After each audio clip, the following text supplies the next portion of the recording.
Cool. Okay. Yeah.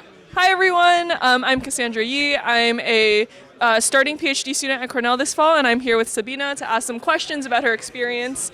So my first question is, how did you first get interested in the field of computational photography and computational imaging? You know, if you look at my gray hair, you know that I'm actually old enough that it started with photography or film photography. And actually, my first degree, my first classes were in physical chemistry. But even then, even at my age, digital or electronic actually came in. And one of the things that always fascinated me is then actually, I loved photography. That was a given. But the technology changes. And, as soon as you have digits, you have math. And as soon as you have math, you can manipulate. Yeah. Much more than you could, with physical light and hands and whatever you do in a darkroom.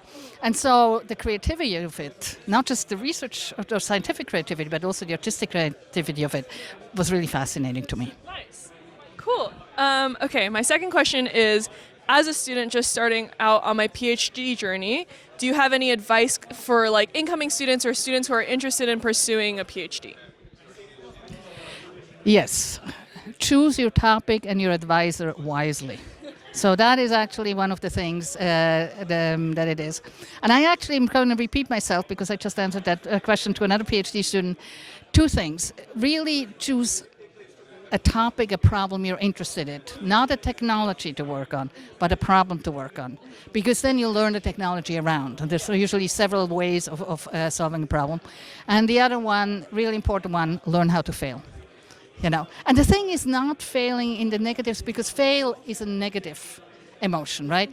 Learn how to look at things, if it doesn't work out, as a learning experience. Oh, okay, I thought it would work. Why didn't it work out? And you'll learn something. And that's the whole fun of actually doing a PhD, or to be honest, to be in academia. It's just, you get paid to learn. Nice. And that is a nice kind of thing. Yeah. Nice, thank you. And then my final question is, so you mentioned you've been in this field for a while, and I think during your time you must have seen a lot more female representation in the field. Do you kind of have any advice or words of wisdom for kind of female students or researchers in this area? It's much better than it used to be. It's still not that great. So my advice is network, right?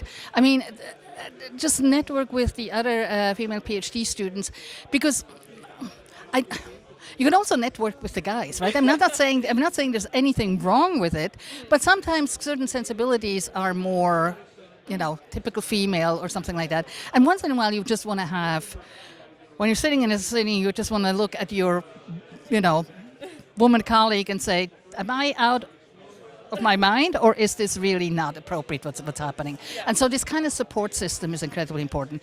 Having said that, it's not just for women, it's also for men. Yeah. So I think, you're going to build during a PhD, friends for life. Yeah. And also professional friends for life, with whom you can exchange later on, hey, you know something about this. So I think the networking aspect is incredibly important. Nice, cool. Those are all my questions for today. Thank you so much, Sabine, for answering my questions. And have a good ICCP, everyone. Thank you, and you good luck with your studies. Thank you.